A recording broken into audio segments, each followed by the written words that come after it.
Have you ever walked away from a conversation thinking, why did I let them talk to me like that? Maybe a colleague made a harmless joke that wasn't harmless at all. Maybe a family member dismissed your idea in front of everyone. Maybe someone cut you off mid-sentence and you just smiled awkwardly, then hated yourself for it later.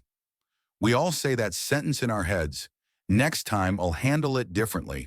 But when next time comes, we freeze again. In this video, you and I are going to fix that. We're going to borrow the mind of one of the greatest Stoic emperors in history, Marcus Aurelius, and let him walk beside you in those moments of disrespect. By the end of this video, you'll know exactly what to do when someone interrupts you, when someone humiliates you with a joke, when someone provokes you on purpose, and when it's time to quietly walk away. Not with aggression, not with fake alpha energy, but with calm power that makes people think I can't just treat this person any way I want. Let's step into the story. Law 1, enter like someone who respects themselves. Imagine this. It's late. You're lying in bed staring at the ceiling, replaying yet another scene from today. Your idea got ignored in a meeting. Someone made a joke about you. Everyone laughed. You forced a smile. Inside, you shrank. On the nightstand, there's a book you've started a dozen times but never finished, Marcus Aurelius Meditations. Tonight, you're angry enough to open it. You flip through the pages without thinking until one line hits you like a punch. You have power over your mind, not outside events. You close the book and whisper into the dark. So you're saying I can't control them, but I can control how I show up. The room feels different. In your mind, you see Marcus Aurelius sitting opposite you, like a quiet mentor from another time. If you keep waiting for others to respect you, he says you will stay their prisoner. Let's start with one thing you can change by tomorrow morning: how you enter a room. Marcus doesn't begin with comebacks or clever lines. He starts with something deceptively simple: first impressions. He asks you, when someone walks up to greet you, do you rise, look them in the eye and meet them as an equal?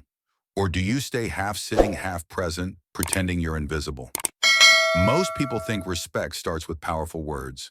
It often starts with small physical signals. The next day, you're at a company networking event. Normally, you'd hide near the back, scrolling on your phone, hoping no one notices you. But Marcus' voice is in your head. Respect isn't just demanded, it's signaled. So you decide to change just one thing. Every time someone approaches you, you stand up, you turn your body fully toward them. You look them in the eyes and say, "Hi, your name. Nice to meet you." No fake overconfidence, just full presence. And then you notice something strange. People listen more when you speak. They don't rush through the small talk. Even the waiter who refills your glass smiles and lingers a little longer. It isn't magic, it's micro signals. When you act like your presence matters, people start to treat your presence like it matters. In your mind, Marcus nods. Your posture is a story you tell about what you value. If you don't stand up for yourself, why should anyone else? From today on, you give yourself a new rule. Anytime you greet someone, you rise. You stand, you face them, you look at them. You're not just greeting them, you're teaching them how to greet you. This is where your training truly begins, by entering every room like someone who already respects themselves. Law 2, the Unshaken Gaze. Have you ever spoken in a group and felt your words evaporate into the air as if your voice didn't matter? You're halfway through your sentence when someone cuts you off. People turn their attention to them, and in that moment you disappear. Not because they silenced you, but because you allowed it. That night, Marcus Aurelius visits your thoughts again, and he asks who taught them that your voice can be ignored. That question hits like a storm, because deep down you know the answer: you did. Every time you laughed it off, every time you let it go, every time you told yourself it's fine, it'll stay quiet, you trained them to disrespect your presence. In a 2022 psychology study, over 68% of people reported that they felt socially invisible at work or in group settings, not because they were quiet, but because they were constantly interrupted and did nothing about it. So Marcus gives you a new weapon. Not anger, not shouting, not a clever comeback, but silence. He tells you the Stoic does not react. The Stoic responds. He controls his tone so well that others feel it when he goes silent. So the next time someone interrupts you, you stop talking. You slowly turn toward them. You look them directly in the eye, and you say nothing. In that silence, three things happen. Everyone feels the shift. People notice your presence. The interrupter becomes uncomfortable realizing they've crossed a line. You reclaim your authority without raising your voice. Then when the moment is right, you calmly say, "You'll finish my thought and then I'd love to hear yours." No sarcasm, no aggression, just calm leadership. Marcus would remind you, if you stay silent out of fear, they win. But if you use silence with intention, you win. This isn't just managing interruptions. This is a training session teaching the room how to treat you. So the next time you speak, don't just use words, use presence. Because respect isn't just earned by what you say, but how you say nothing. Now the question becomes deeper. What if the disrespect isn't just someone interrupting you, but someone humiliating you in front of others intentionally? That is where the true test begins. Law 3, turn humiliation into awkwardness, jokes at your expense.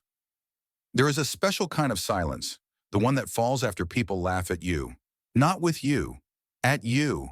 Maybe you felt it. You were with friends or colleagues having a normal conversation. Then someone decides to turn you into entertainment. They bring up a mistake from your past, a story you never gave them permission to share. Everyone laughs. You force a smile, but deep down something tightens in your chest. That night you stare at the ceiling again. You remember Marcus Aurelius' words, "If it does not harm your character, do not let it disturb your mind." But your mind is disturbed because it did harm something. It harmed your dignity. So what does Stoicism say now? Are we supposed to just let it go, act unaffected, swallow it? Number Stoicism does not teach weakness. It teaches mastery. You don't need to attack. You don't need to shout. You don't need to clap back. You only need one simple move. When the laughter is at its loudest, you wait until it fades just a little. Then you look at the person who told the joke and say, "Sorry, I didn't quite catch that. Could you tell that story again?" And then you stay silent. This move does three psychological things. It forces them to reflect. Retelling a cruel joke is harder than saying it once. They now have to consciously choose disrespect. It exposes the intention. A fun joke becomes obviously mean when repeated slowly. It flips the spotlight. The room doesn't laugh anymore, they watch them struggle. This is not aggression, it is stoic control. As Epictetus said, any person capable of angering you becomes your master. You are refusing to be mastered. In 2020, a study on group dynamics found that humiliation only works when the target reacts emotionally. But when the target stays calm and curious, the joker becomes insecure, even embarrassed. Because here's the truth. Most people who make fun of others are not powerful. They are insecure. They seek safety and laughter because they lack confidence in silence. So you give them silence. You don't give them your dignity. You don't give them your anger. And if they back away, you've already won. And if they repeat it, they punish themselves. As Marcus Aurelius wrote, "The best revenge is not to be like your enemy. You don't sink to their level. You raise the level of the entire room. And sometimes you don't even need words. A calm, steady gaze can communicate. You stepped on the wrong name. So next time, do not shrink. Do not laugh too hard. Do not run from the moment. Hold the moment. Slow it down. Make them hear their own voice. Because anyone who plays with your name will feel the weight of it." Now, what if the person isn't joking? What if they're trying to provoke you intentionally to make you react? That requires a different kind of weapon. Law 4, don't take the bait, diffusing provocation. Some attacks are not wrapped in jokes. They're sharp, precise, and meant to hurt. It happens at family dinners and office meetings, at school reunions. Someone waits until there's just enough people watching and then launches the strike. So how's that business you started? The one that didn't really go anywhere. Everyone hears it. Someone smirks. The room freezes and all eyes turn to you. Your stomach tightens. Your ego wants to defend itself. Your anger wants to attack. But this is where Stoicism enters the arena. Marcus Aurelius once wrote, "To be provoked is to hand over your power. Do not let your emotions become the chains that others use to control you." Most people react. The Stoic redirects. And so instead of explaining, instead of taking the bait, you calmly say, "Speaking of going somewhere, does anyone know a good bakery nearby? I was thinking about bringing something for our next get-together." No anger, no defense, just a smooth pivot. Why does this work? Because psychologically, provocation needs a reaction to survive. When you refuse to engage, the attack collapses. In fact, a 2019 behavioral study showed that when a provoked person stays calm, 67% of aggressors become visibly uncomfortable or change the subject. They weren't seeking truth, they were seeking performance, and you denied them the stage. Marcus would say, the best move is often not to fight, but to make the fight impossible. By redirecting the conversation, you deliver a message without ever saying it. I see your intention, but I will not give you my energy.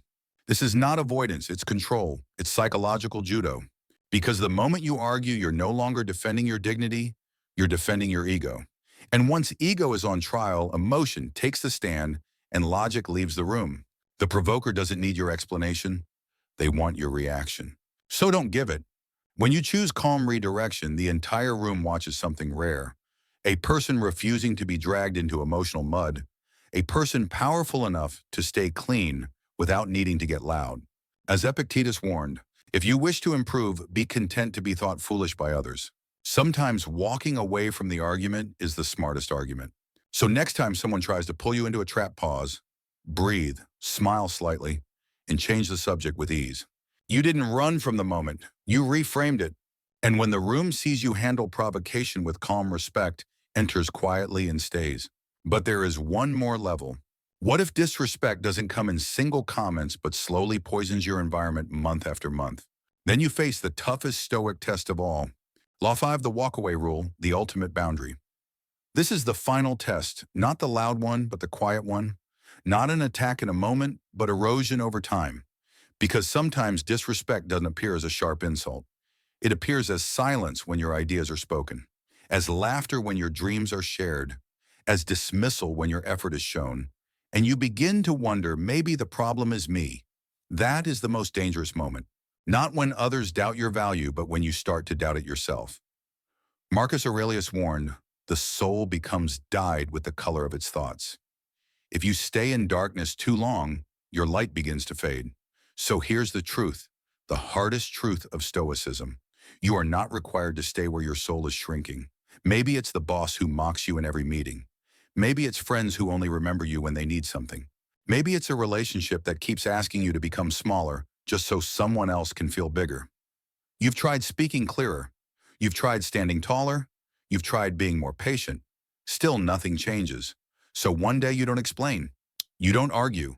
You don't perform your pain.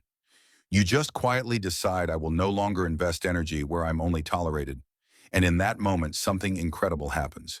You reclaim your dignity, not from them, but from yourself.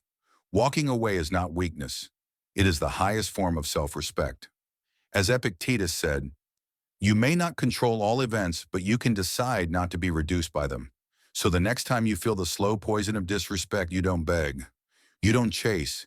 You don't say, please treat me better. You walk away calmly and you say, I'm choosing peace even if that means choosing distance. Because when your presence is not valued, your absence becomes a powerful teacher. And here's the final secret.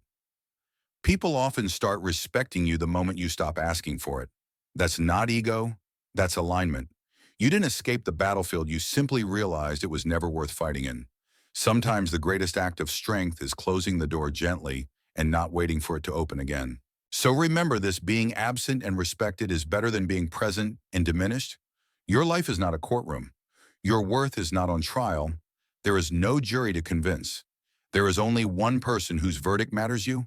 And if today you choose to walk away from anything that shrinks your spirit, then today you finally begin to command respect.